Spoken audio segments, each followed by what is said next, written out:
So all the state dry right now. Just a little bit of cloud cover. You can see some of those clouds on satellite imagery. Also on our tower cam, we're likely going to be mostly cloudy for the day on Wednesday.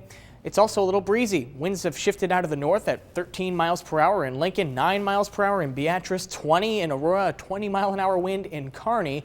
Even some areas where we have these lower values, these higher values will drift south in the hours to come. We did have a cold front pass through this morning. That's why it's getting a little bit breezier. At this time, 29 in Lincoln, 30 in Beatrice, 29 in Hebron, 24 in Grand Island, 24 degrees in Columbus. So many of us in the 20s right now. A few locations still hanging on to the 30s though, but most of those 30s are to the south. We'll say 29 degrees by 9 o'clock in Lincoln, 34 around 11, and then into the 40s for much of the afternoon. Lincoln topped out at 54 degrees yesterday. Probably not going to get quite as warm today. We'll say 48 degrees rather for a high temperature.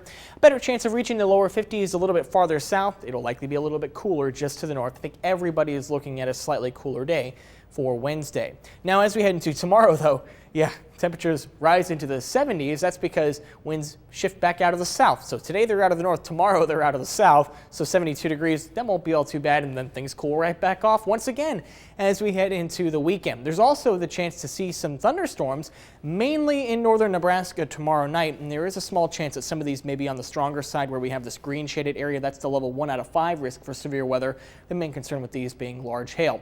I can't completely rule out maybe a spotty thunderstorm in southeast Nebraska tomorrow, but again, I think by and large, the vast majority, if not all of the activity will be well to our north.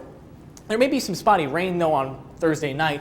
That could last into Friday, and as cooler air moves into the picture, which by the way, that 60 degrees on Friday, that occurs in the morning. Temperatures will fall through the day, and as that cooler air arrives, maybe seeing a couple of snowflakes mixing in, then we dry out just in time for the weekend.